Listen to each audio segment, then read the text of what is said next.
নমস্কাৰ, মোৰ নাম নৱজিত মজুমদাৰ।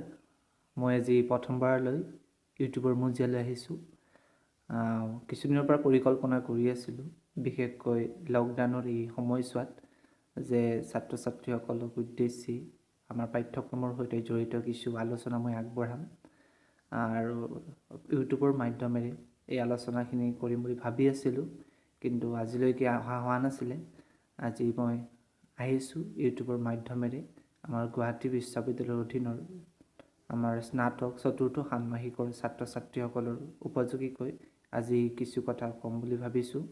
আৰু মই মাজে সময়ে এনেকৈ পাঠ্যক্ৰমৰ সৈতে জড়িত কিছু বিষয়ৰ কথা আলোচনা কৰিম মোৰ চেনেলটোৰ মাধ্যমেৰে। আৰু সেইকাৰণে মই প্ৰথমতে যিখিনি ছাত্ৰ ছাত্ৰীয়ে মোৰ এই চেনেলটো চাই আছে তেওঁলোকক মোৰ চেনেলটো ছাবস্ক্ৰাইব কৰিবলৈ অনুৰোধ জনালোঁ। আৰু আজি মই প্ৰথমতে আলোচনাৰ বিষয়বস্তু হিচাপে আলোচনাৰ মজিয়ালৈ আনিম নিৰ্মল ভকত উপন্যাসখন। আমাৰ স্নাতক চতুৰ্থ ষান্মাসিকত MIL কোৰ্চত নিৰ্মল ভকত উপন্যাসখন লাগে আৰু আমাৰ ইয়াৰ উপৰিও গল্প কেইটামানো লাগে, কিন্তু গল্পকেইটা পৰিসৰত অলপ সৰু হোৱাৰ বাবে ছাত্ৰ ছাত্ৰীসকলে প্ৰায় পঢ়ে, কিন্তু উপন্যাসখন সকলোখিনি ছাত্ৰ ছাত্ৰীয়ে পঢ়িবলৈ টান পায়।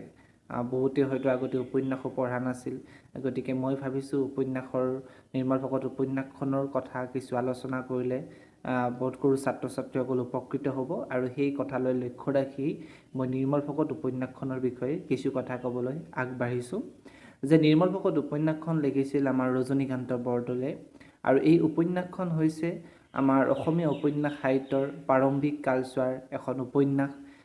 আৰু এই উপন্যাসখন লিখিছিল আমাৰ ৰজনীকান্ত বৰদলে, যিগৰাকী ৰজনীকান্ত বৰদলৈক আমি অসমৰ ঔপন্যাসিক সম্ৰাট বুলি কওঁ, কাৰণ তেখেত আছিল প্ৰাৰম্ভিক কালচোৱাৰ এগৰাকী ঔপন্যাসিক অসমীয়া উপন্যাস সাহিত্যৰ। আৰু সেই সময়ছোৱাত প্ৰাৰম্ভিক কালচোৱাতেই 9খন উপন্যাস ৰচনা কৰাটো তেনেই সুবিধাজনক কথা নাছিল বা ইমান সহজ কথা নহয়, কাৰণ তেখেতৰ পূৰ্বৱৰ্তী আমাৰ পদ্মনাথ গোহাঞিবৰুৱা উপন্যাস লিখিছে ভানুমতী, লাহৰী, আকৌ লক্ষ্মীনাথ বেজবৰুৱাই এখন উপন্যাস লিখিছে পদুম কুঁৱৰী। গতিকে তেওঁলোকৰ সমসাময়িক এগৰাকী ঔপন্যাসিক হৈ ৰজনীকান্ত বৰদলৈ এখন বা দুখন উপন্যাস নেলিখি কিন্তু ভালেখিনি উপন্যাস তেওঁ 9খন উপন্যাস ৰচনা কৰিলে। আজিৰ পৰিপ্ৰেক্ষিতত হৈছে 9খন উপন্যাস ৰচনা কৰাটো খুব ডাঙৰ কথা নহয়, কাৰণ উপন্যাসৰ এটা পুৰণি ইতিহাস এটা আছে, দীঘলীয়া ইতিহাস আছে, কিন্তু সেই সময়ছোৱাতে 9খন উপন্যাস ৰচনা কৰাটো তেনেই সহজ কথা নাছিল।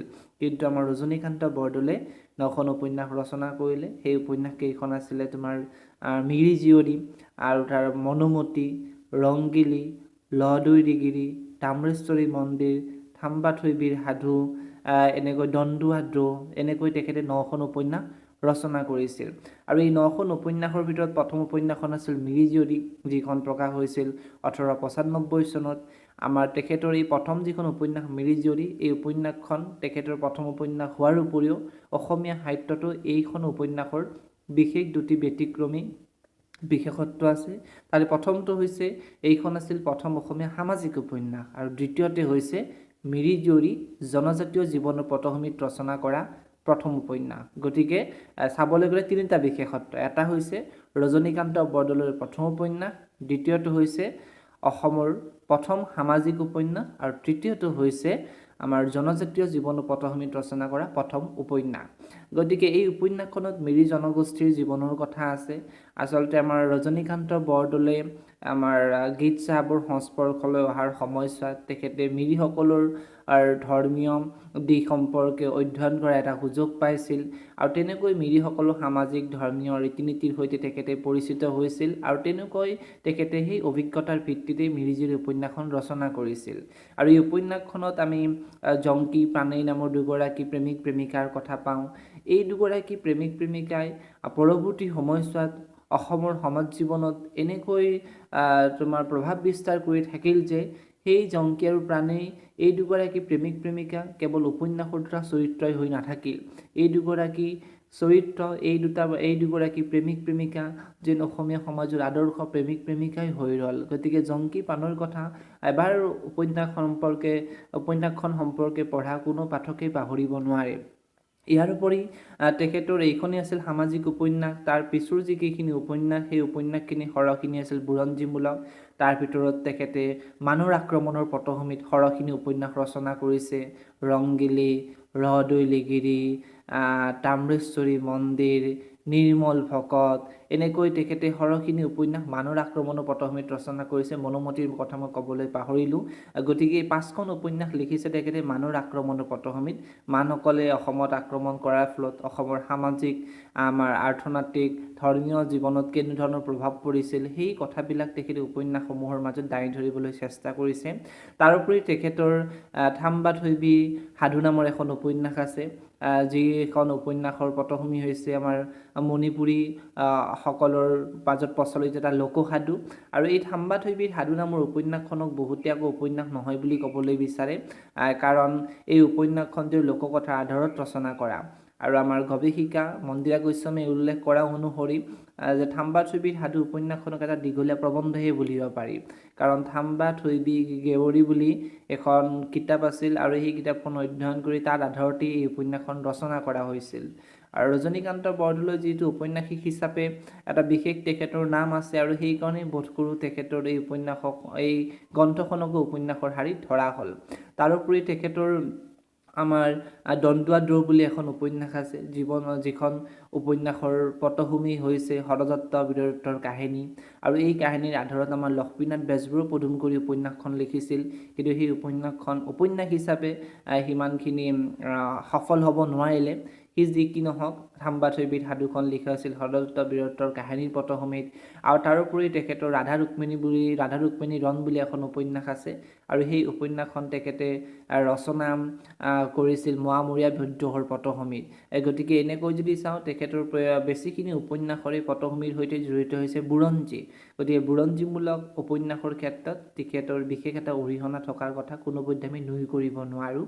আৰু এই ক্ষেত্ৰত মই উল্লেখ কৰিব বিচাৰিছোঁ যে ৰজনীকান্ত বৰদলৈক অসমৰ ছাৰ ৱাল্টাৰ স্কট আৰু আমাৰ বংগৰ বংকিম চন্দ্ৰ চট্টোপাধ্যায়ৰ লগতো তেখেতক তুলনা কৰা হয়।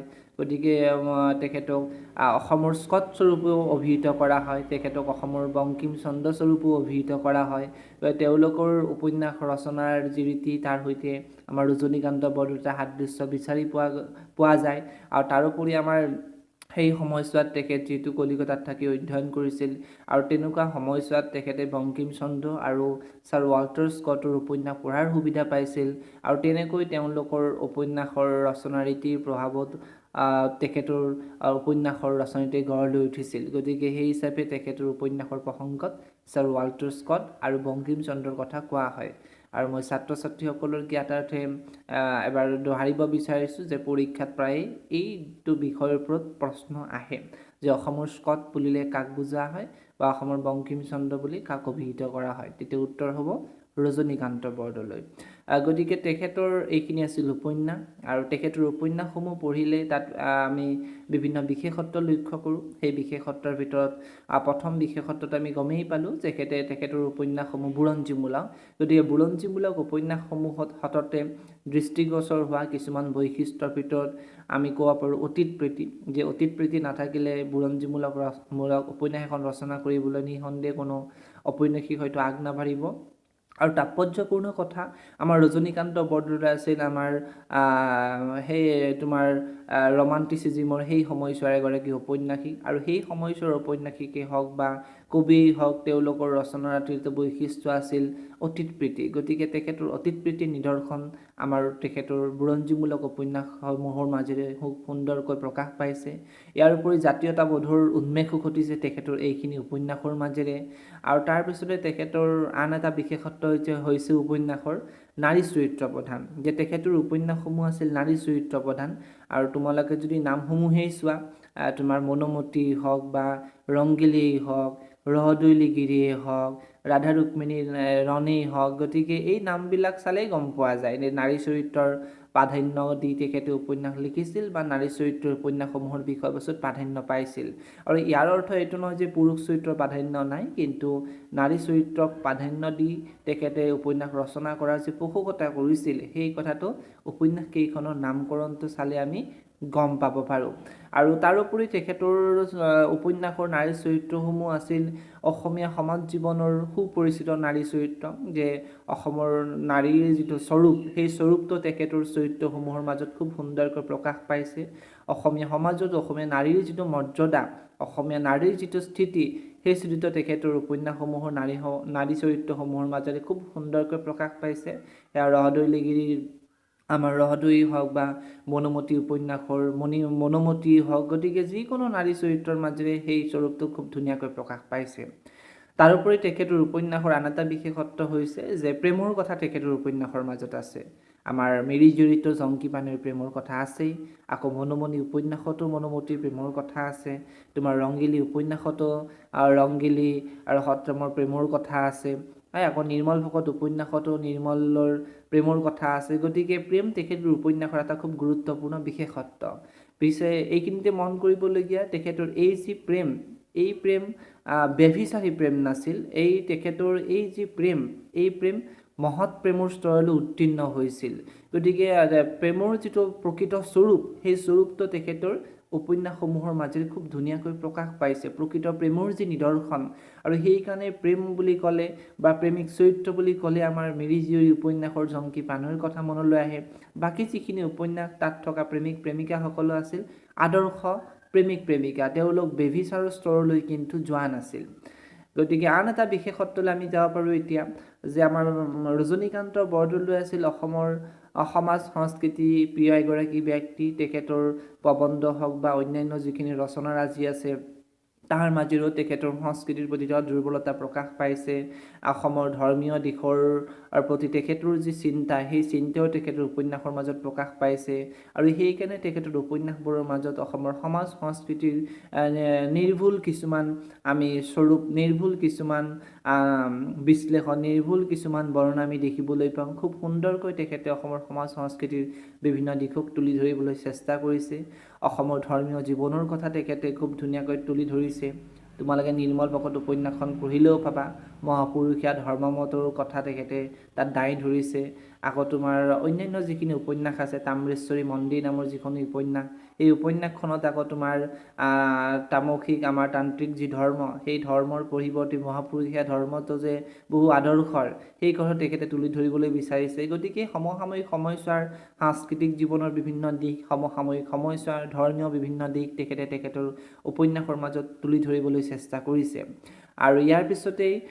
তেখেতৰ উপন্যাসৰ ভাষা ৰীতি যদি চাওঁ তেখেতে সদায় চৰিত্ৰৰ উপযোগীকৈ সহজ সৰল ভাষা তেখেতে ব্যৱহাৰ কৰিবলৈ চেষ্টা কৰিছে উপন্যাসৰ বিষয়বস্তু যাতে সহজে সকলোৰে বোধগম্য হয় সেই কথাটোৰ প্ৰতি লক্ষ্য ৰাখি তেখেতৰ ভাষা ৰীতিত আমি সহজ সৰল গদ্যৰ গাঁথনি দেখিবলৈ পাওঁ জতুৱা ঠাঁচ ব্যৱহাৰ কৰিছে তেনেকৈ তোমাৰ প্ৰবাদ প্ৰবচনো ব্যৱহাৰ কৰিছে কিন্তু সন্ধি সমাজযুক্ত কঠিন শব্দৰ বেছি তেখেতে ওচৰ চাপিবলৈ বিচৰা নাই খুব সহজ সৰলভাৱে তেখেতৰ ভাষা ৰীতি তুলি ধৰিবলৈ চেষ্টা কৰিছে ইয়াৰ উপৰি চৰিত্ৰ বিশেষকৈ কেতিয়াবা তেখেতে তোমাৰ থলুৱা ভাষিক ৰূপ কিছুমান চৰিত্ৰবিলাকৰ মুখত আমি দিয়া দেখিবলৈ পাওঁ উদাহৰণস্বৰূপে আমাৰ মিৰি জীয়ৰী নামৰ যিখন উপন্যাস আছে তাত জংকী পানৈৰ মাজৰ যিবিলাক কথোপকথন খুব সহজ সৰল শিশুসুলভ ভাষা জনজাতীয় মূলৰ মানুহখিনিৰ যি সৰলতা সেই সৰলতা তেওঁলোকৰ মুখত দিয়া ভাষাৰ মাজেৰে খুব ধুনীয়াকৈ প্ৰকাশ পাইছে গতিকে এনেকৈ যদি চাওঁ তেখেতৰ ভাষাও খুব সহজ সৰল ভাষা প্ৰয়োগ কৰিছে যাৰ ফলত উপন্যাসৰ বিষয়বস্তু বুজিবলৈ আমাৰ সাধাৰণ পাঠক মাত্ৰাৰে অসুবিধা নহয় গতিকে এইখিনি আছিল তেখেতৰ উপন্যাসৰ বিশেষত্ব সম্পৰ্কে কিছু কথা আৰু ইয়াৰ পিছতে মই কম তেখেতৰ উপন্যাস নিৰ্মল ভকতৰ সন্দৰ্ভত কিছু কথা